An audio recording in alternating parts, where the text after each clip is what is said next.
여러분은 천국에 만약에 가시면, 근데 우리 다 언젠가는 천국에 갈 텐데, 천국에 가시면 누가 제일 보고 싶으세요? 생각해 본 적 있으세요?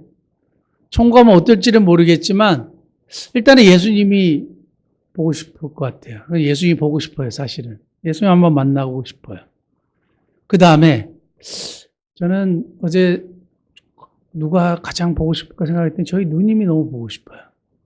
돌아가신 누님이 너무 보고 싶고, 그러면서 생각해 본 것이, 오늘 내가 이 자리에 있게 된 것이 우리 누나의 기도와 또 그 죽음으로 인해서 내가 이 길을 가게 되고, 그리고 이렇게 목회를 하게 된 것이 아닌가 하면서 우리 누나가 참 한번 보고 싶어요. 생각해도 가슴이 짠한데요.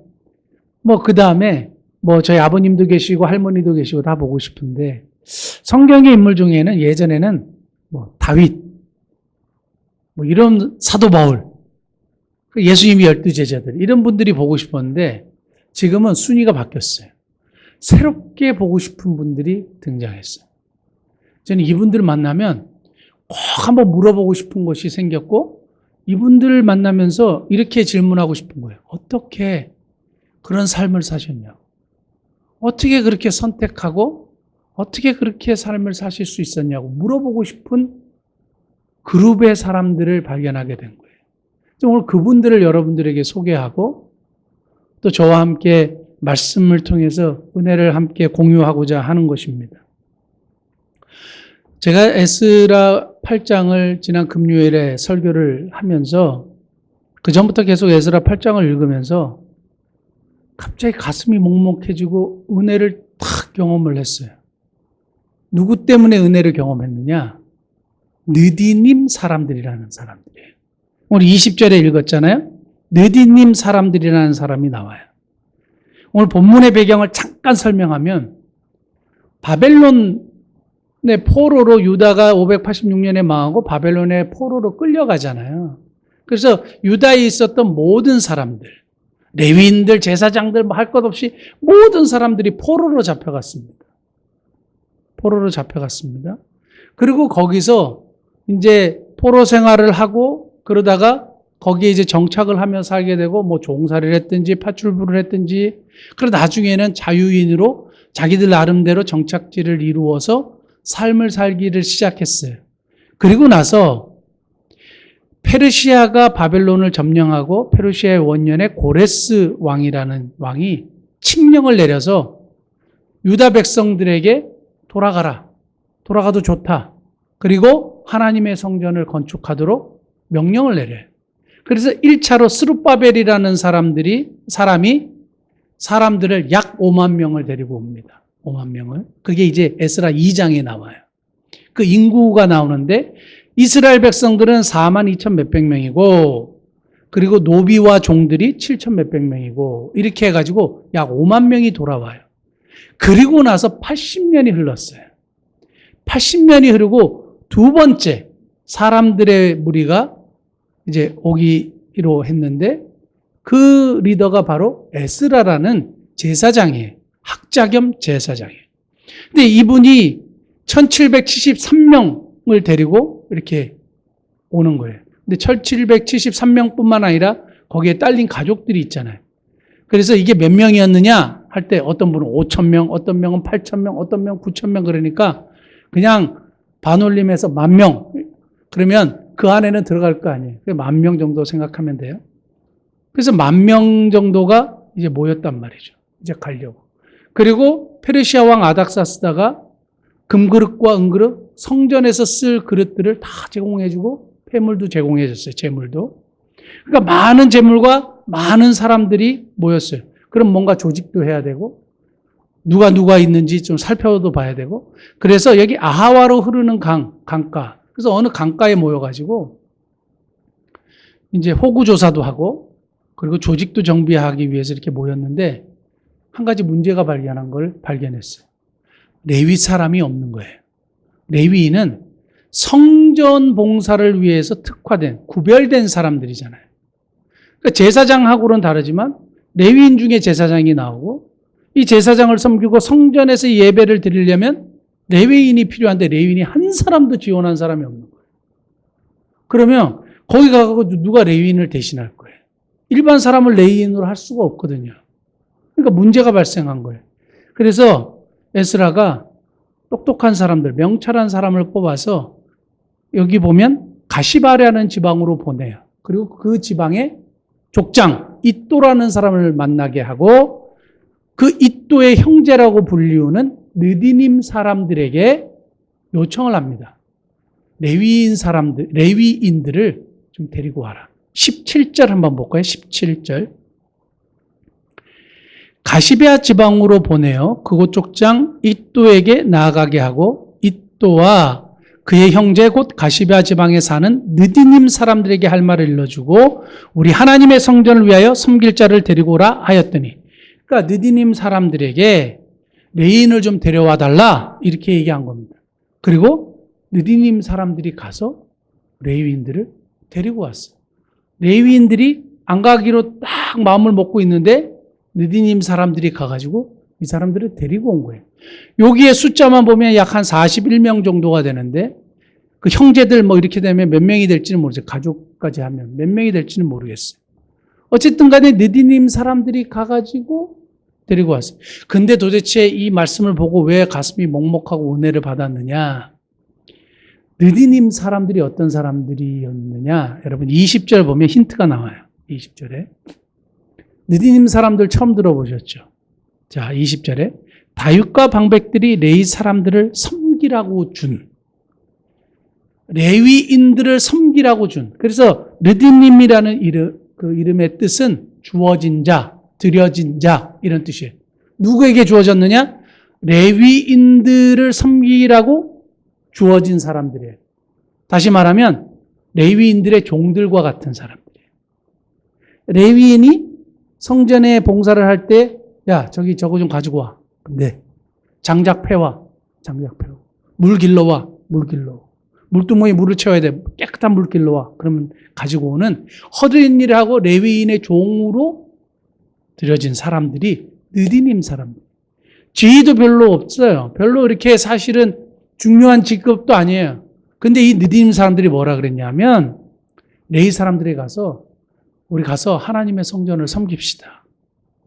우리가 기꺼이 당신을 섬길 테니, 우리가 기꺼이 당신의 종이 될 테니 같이 예루살렘으로 돌아갑시다. 이게 도대체 가능한 얘기가 됩니까? 포로 생활 이후에 150년이 흘렀어요. 그러니까 한 세대를 보통 30년, 성경에서는 40년으로 보면 지금 4세대, 5세대들이에요. 제가 미국에서 이렇게 생활을 하지 않았습니까? 2세대들 보면 두 부류예요. 하나는 한국 문화를 전혀 몰라서 한국말을 전혀 못하고 영어로, 그래서 미국 문화 속에서 살아가는 2세대들이 있고, 벌써 2세대만 해도요. 그리고 부모님이 한국에 대해서 가르치고 한국말을 가르쳐서 2세대임에도 불구하고 한국말 잘하고 한국에 대해서 관심 있고, 그래서 한국도 항상 나오고, 이런 부류가 있어요. 근데 2세대를 지나서 3세대, 4세대, 4, 5세대가 돼요. 그러면 앞에 있었던 거는 거의 잊어버리지 않을까요? 상식적으로 생각해도. 그런데 이 4, 5세대 정도 되는 이 사람들이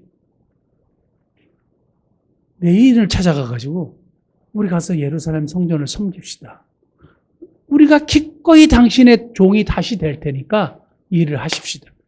이 사람들이 하늘에서 떨어진 사람들인지 천사들인지 이게 도대체 가능한 얘기인지. 저는 이렇게 저희 족보를 이렇게 쭉 보니까 이렇게 계급이 양반 쪽인 것 같아요. 양반 쪽인데 제가 우리 조선시대에 이렇게 계급이 있지 않았습니까? 상놈도 있고 뭐 백정도 있고 그래서 참 이 계급이 있었잖아요. 제가 백정이라고 치고요. 상놈이라고 치고요. 이게 하층민이라고 치고요. 그러니까 제가 어느 날 시간이 지나서 이렇게 정착하고 자유인으로 살고 있는데 과거에 우리가 섬겼던 양반들을 찾아가가지고 그분들에게 내가 다시 종이 될 테니 우리가 이런 일을 하십시다. 제가 기꺼이 섬길게요. 이게 도대체 가능한 얘기냐? 가능한 얘기가 아니란 얘기예요. 근데 이 일들을 느디님 사람들이 정말 한 거예요. 그리고 느디님 사람들이 220명이 돌아와요. 저는 이 얘기를 쭉 보면서 갑자기 아니 도대체 이게 어떻게 가능하지? 도대체 어떻게 이런 삶을 살 수 있지? 어떻게 이런 선택을 할 수 있지? 궁금해지기 시작했어요. 그래서 성경에 느디님 사람들이 나오는 걸 다 찾아보고 다 연구를 하면서 제가 내린 결론이 있습니다. 그 전에 느디님 사람들이 어떤 사람들인지 한번 먼저 살펴보면 좋겠어요. 그 기원에 대해서요. 그 기원이 민수기 31장 47절, 민수기 31장 47절. 이 모세가 그 여러 나라들하고 전쟁을 했잖아요. 이스라엘 자손의 그 절반에서 모세가 사람이나 짐승의 5분의 1을 취하여 여호와의 장막을 맡은 레위인에게 주었으니 느디님 사람들의 기원을 옛날의 전쟁의 포로요. 모세 때부터 있었던 전쟁의 포로를 봐요. 그래서 누구에게 줬어요? 레위인에게 줬어요. 그래서 이걸 느디님 사람들의 기원으로 봐요. 그 다음에 또 어떤 사람들이 느디님 사람들로 편입이 되었느냐? 여호수아 9장 27절 보면 여호수아 9장에는 어떤 일이 나오냐면 가나안 전쟁이 시작되고 여리고 성을 점령하고 우여곡절 끝에 아이성을 점령을 합니다. 그리고 나서 파죽지세로 이스라엘 백성들이 승승장구하니까 가나안이 긴장했어요. 큰일 났다. 그래서 자기들끼리 연합을 하고 있는 이런 중에 기브온 주민들, 히위족 속의 기브온 주민들, 이 사람들은 이스라엘 백성들이 들어가서 마땅히 죽여야 할 족속들이에요. 근데 이 사람들이 꾀를 냈어요. 그래서 낡은 가죽 부대하고 낡은 신발하고 낡은 옷을 입고 여러 사람들이 1년의 무리가 여호수아를 찾아와요. 그리고 거짓말을 했어요. 우리가 저 멀리서 온 사람들인데 여호와 하나님의 위상을 듣고 그 하나님을 섬기고 싶고 그리고 우리는 당신에게 항복하고 싶다고. 쉽게 말하면 이렇게 얘기한 거예요. 그래서 우리하고 약조를 맺어달라고. 그래서 우리를 살리는 약조를 하자고. 그렇게 했어요. 그래서 여호수아가 약조를 했어요. 살려주겠다. 하나님의 이름으로 살려주겠다 약조를 했어요. 근데 전쟁하러 이제 3일 길을 딱 갔는데 이 사람들이 여기 있는 거예요. 왜 거짓말했냐 이거죠. 그러니까 이렇게라도 안 하면 당신들이 우리를 진멸시킬까 봐 그렇게 했다. 그래서 여호수아가 어떻게 했느냐? 27절이요. 그날의 여호수아가 그들을 그 기브온 사람들을 여호와께서 택하신 곳에서 회중을 위하여 여호와의 제단을 위하여 나무를 패며 물을 깃는 자들로 삼았더니 오늘까지 이르니라. 여호와의 제단을 위하여 나무를 패며 물을 깃는 자로 삼았어요. 진짜 허드렛 일이고 정말 제일 어려운 일을 이 사람들을 시켰어요. 기브온 사람들이. 이 사람들이 느디님 사람들의 또 다른 시조가 되는 사람들이에요. 전쟁의 포로와 기브온 족속들. 이런 사람들이 느디님 사람들의 시조예요. 그런데 이 사람들의 신분이 상승된 적이 없어요. 계속 저 허드렛 일을 하는 거예요. 여러분 나무 한번 패보셨습니까? 저는 봉사 차원에서 나무 이렇게 잘라도 보고 이것 해봤는데요. 우와 정말 죽을 것 같아요. 너무 힘들어요. 특히 이런 큰 나무들은요.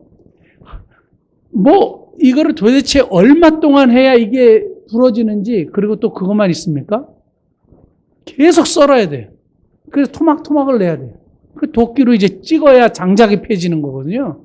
저 작업은 어마어마한 노동력이 필요한 거죠. 그리고 옛날에 무슨 수도가 있었습니까? 이렇게 달면 이게 이게 따라가지고 이렇게 갖다 붓고 이런 게 아니잖아요. 북청물장수, 양쪽에 물지개를 지고 물을 길러다가 가지고 와야 되는 거예요. 그 거리가 얼마나 되는지도 몰라요. 그러니까 엄청 어렵고 힘든 노동이 느디님 사람들이 했는데 이걸 하겠다고 지금 느디님 사람들이 돌아가겠다 그런 거예요. 다시 한 번만 배경을 말씀드릴게요. 바벨론, 페르시아가 바뀌면서 그 땅에 잘 정착했어요. 의식주 문제가 해결되고 자녀도 낳고 자유인으로 살았어요. 바벨론 포로로 갇혀갔는데 레위인들을 종으로 섬겼겠습니까? 자기도 포로고 이 사람도 포로인데. 그러니까 이제 신분의 문제가 이제 해결이 됐어요. 그런데 어떻게 다시 예루살렘 성전으로 돌아오게 됐냐. 그래서 제가 말씀을 연구하면서 세 가지 결론을 내렸습니다.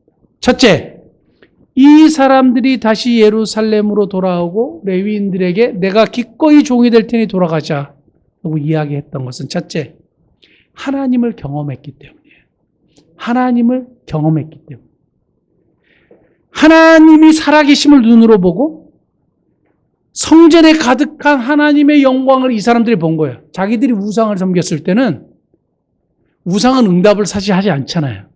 뭔가 나타나거나 뭘 이렇게 하는 게 없잖아요.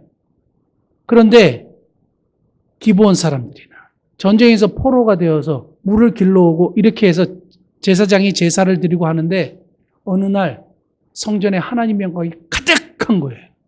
자기는 거기 근접하지는 못하지만 하나님이 실질적으로 존재하시고 출현하시고 현현하시고 말하시고 그리고 보호하시는 사실을 자기들이 눈으로 본 거예요.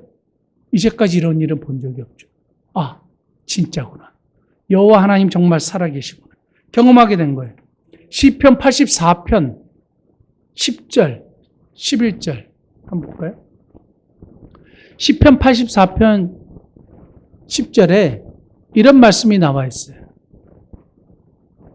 세상의 다른 곳에 첫날보다 주의 궁정에서 하루 있는 것을 선택하는 거예요. 주의 궁전에 하루가 있는 것이 세상의 그 어떤 날을 어느 곳에서 지내는 것보다 더 좋고 그렇기 때문에 이것을 선택하겠다고 고백하는 거예요. 여러분 시편 84편 10절 한 번만 찾아보세요. 제가 한번 읽어볼게요. 주의 궁정에서의 한 날이 다른 곳에서의 첫날보다 나은즉 다른 곳에 1000일 동안 있는 것보다 나은즉 악인의 장막에 사는 것보다 내 하나님의 성전 문지기로 있는 것이 좋사오니 여호와 하나님은 해요 방패이시라 여호와께서 은혜와 영화를 주시며 정직하게 행하는 자에게 좋은 것을 아끼지 아니할 것임이니이다. 이게 뭐냐? 하나님을 경험했기 때문에 하나님의 궁정에 있고 싶은 거예요. 제가 하나님을 경험하고 나서 처음 제일 빨리 달려가고 싶고 그래서 달려갔던 데가 어딘지 아세요? 교회예요.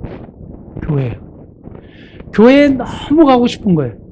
그래서 교회에 갔어요. 그리고 교회에서 누가 시키지도 않았는데 주일날 제일 일찍 와가지고 줄 맞추고 쓰레기 줍고 청소하고 사찰 집사님 있는데 제가 했어요.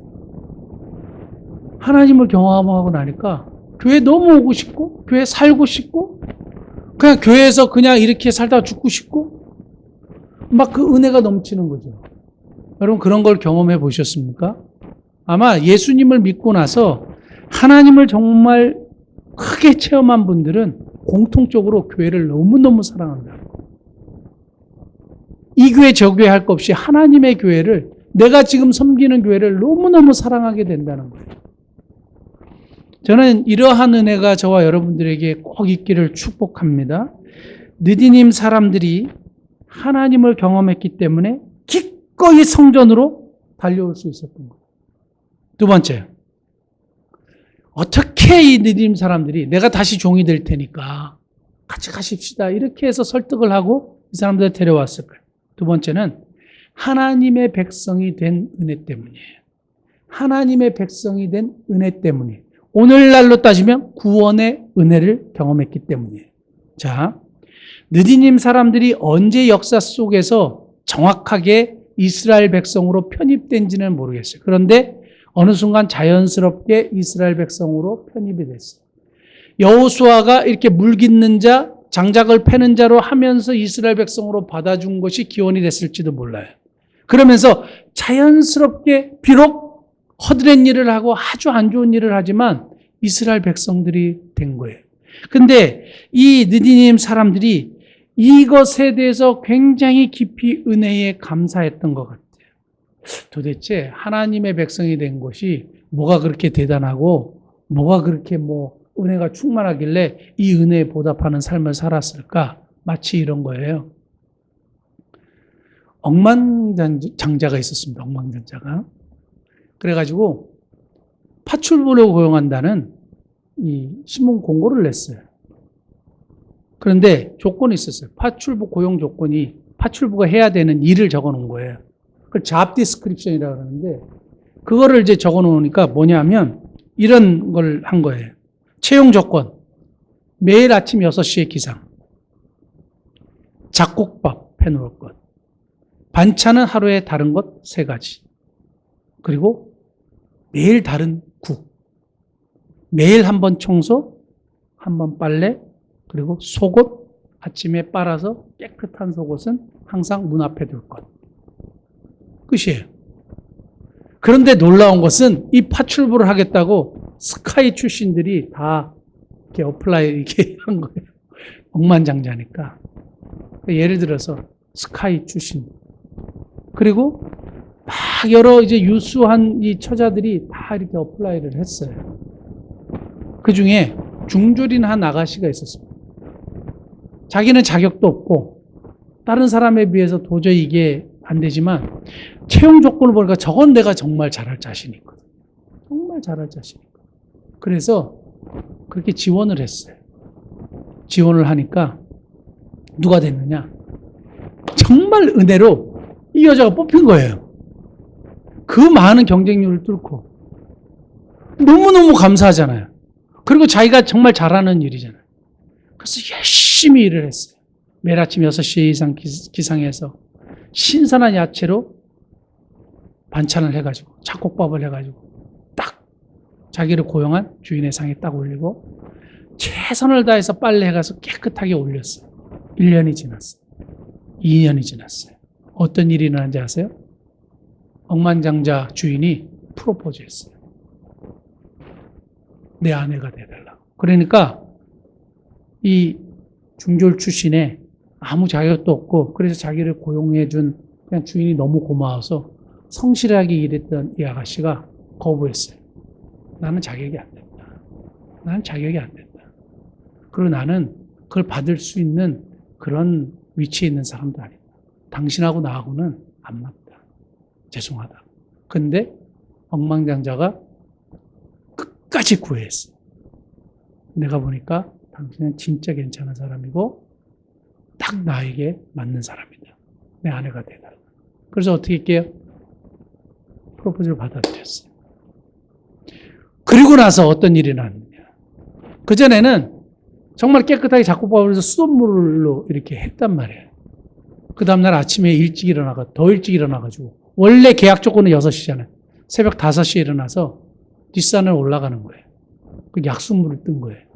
그리고 약수물을 떠다가 매일 아침에 왠지 아세요? 나를 인정해주고 나 같은 난 정말 자격이 없는 나를 정말 사랑해주고 받아주고 인정해주고 심지어는 자기 아내까지 삼은 이 남편이 너무너무 고마운 거예요. 그래가지고 기꺼이 물을 길른 거죠. 이거를 구원의 은혜와 비교해요. 하나님이 나를 아무 자격 없는 나, 부족한 나, 보잘것없는 나, 정말로 그렇게 될 수 없는 나를 하나님의 자녀 삼으신 거예요. 그러니까 그게 감사한 거죠.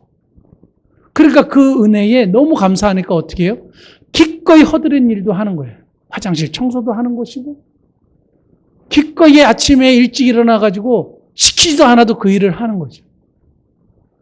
느디님 백성들은 하나님이 천지를 지으신 하나님께서 이 구약 성경에 나타난 이 위대한 하나님께서 천지를 창조하신 하나님께서 나를 그분의 자녀로 그분의 백성으로 받아주신 것이 너무너무 감사했어요.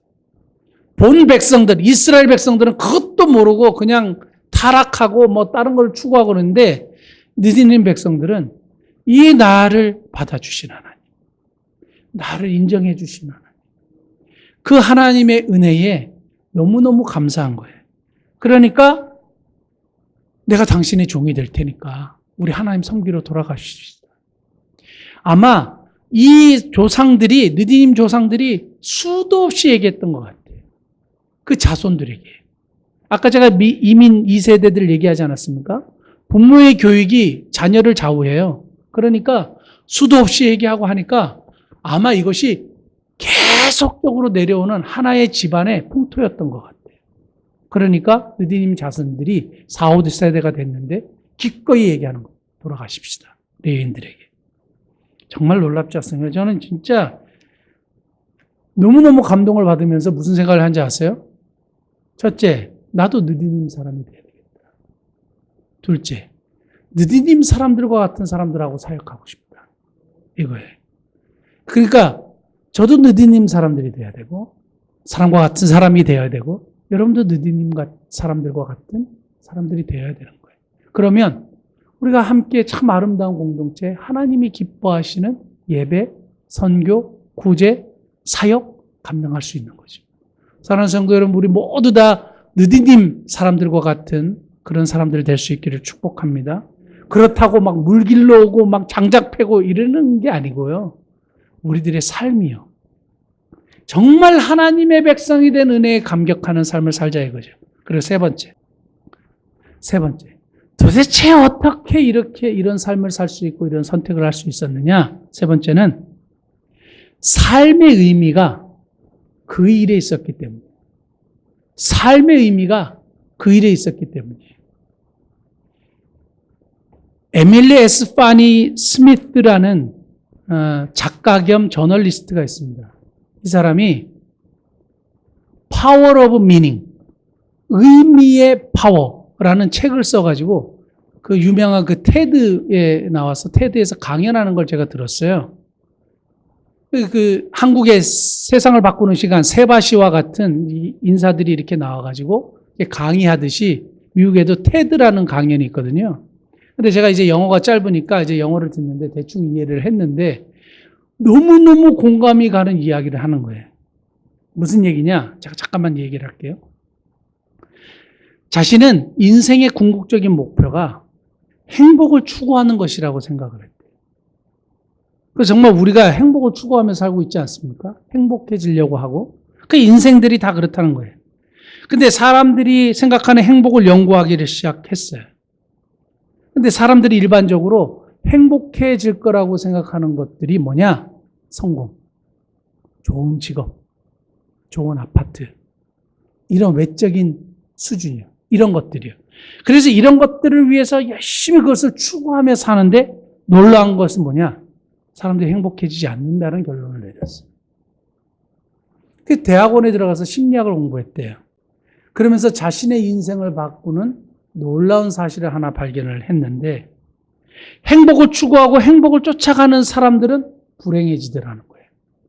그럼 무엇이 사람으로 하여금 행복하게 하느냐?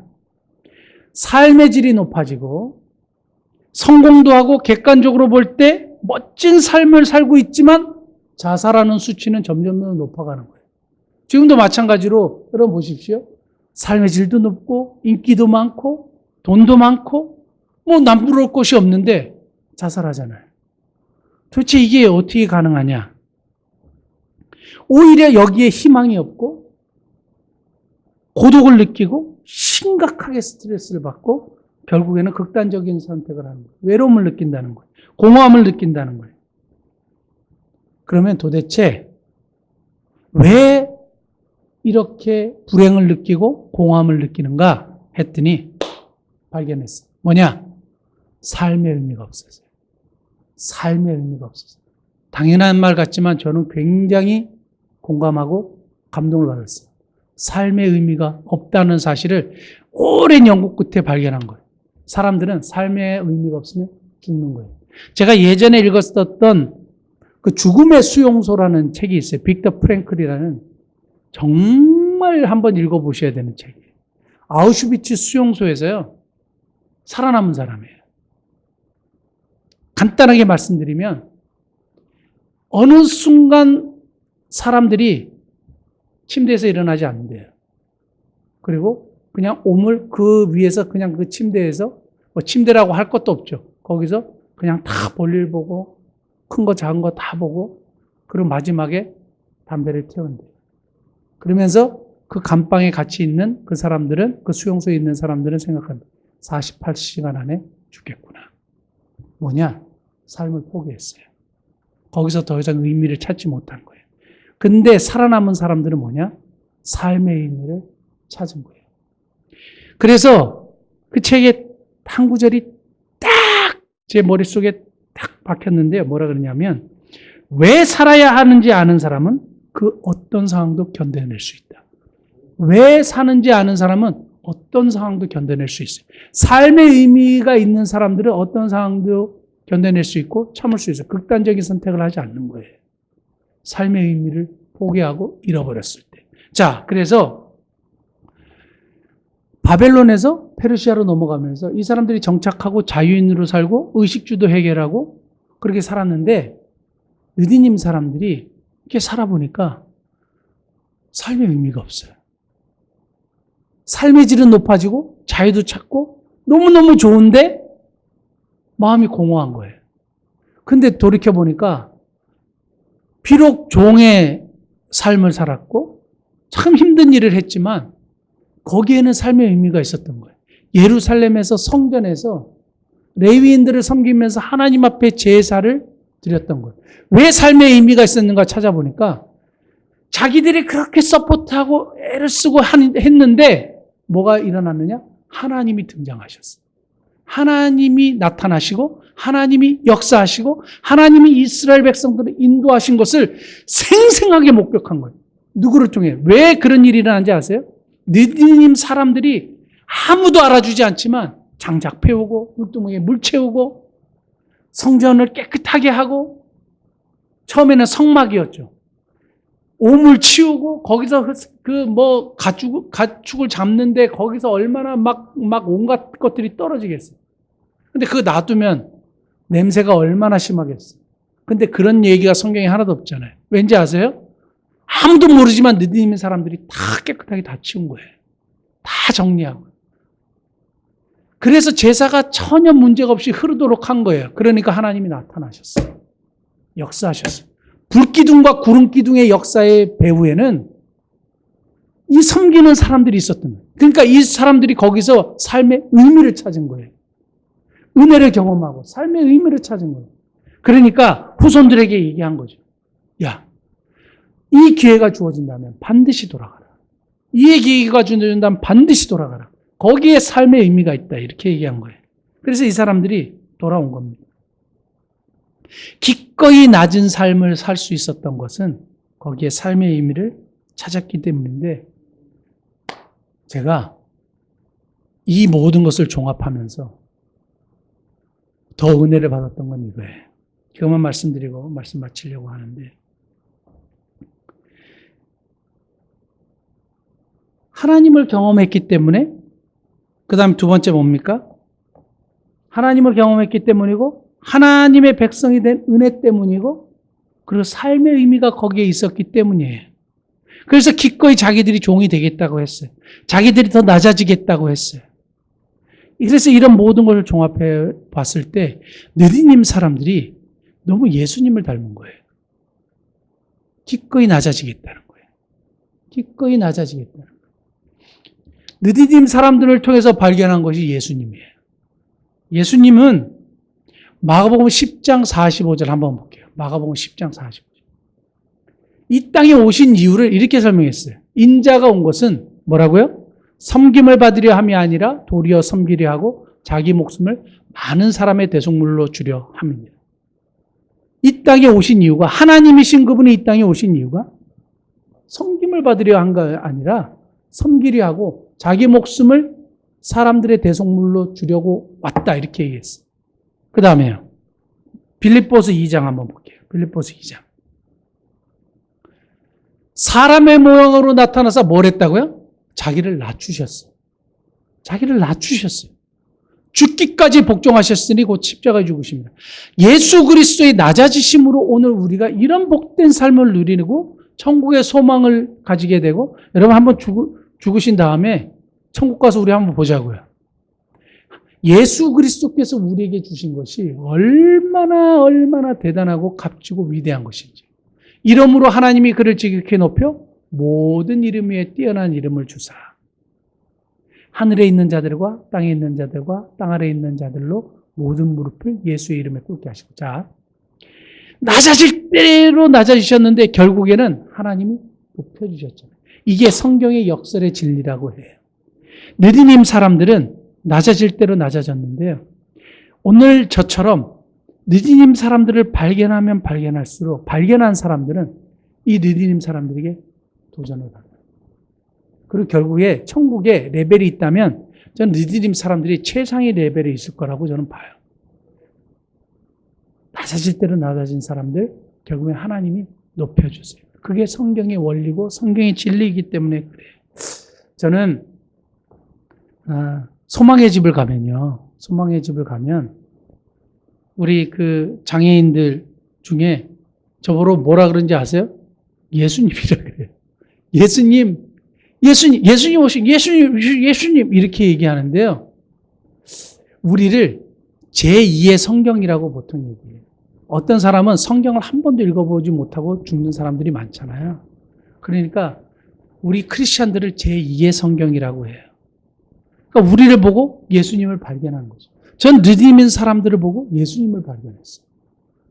오늘은 예수 그리스도를 믿는 하나님의 백성들, 정말 예수님을 닮아가야 되는데 우리를 통해서 누군가는 예수님을 발견하게 되는 그런 자리까지 가야 된다는 거죠.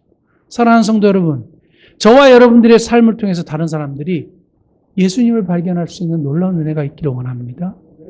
그리고 도전을 받고, 그래서 하나님 앞에 헌신하고, 그런 복된 은혜가 저와 여러분들에게 있기를 축복하는데요. 다시 한번 짚고 넘어가겠습니다. 첫째요. 하나님을 경험했기 때문이고, 하나님의 백성이 된 은혜, 구원의 감격 때문이고, 삶의 의미가 거기에 있었기 때문인데, 이런 모든 일을 가능하게 했던 것은요. 이런 모든 일을 가능하게 했었던 것은 이 세 가지 원리예요. 그러나 그 속에 그들의 낮아짐과 그들의 섬김과 그 근원에 예수 그리스도가 있으셨다는 사실이에요. 사랑하는 성도 여러분, 저와 여러분들이 이런 복된 은혜를 함께 경험하고 나누고 체험하는 그런 귀한 하나님의 백성 되시기를 예수님의 이름으로 축복합니다. 기도하시겠습니다.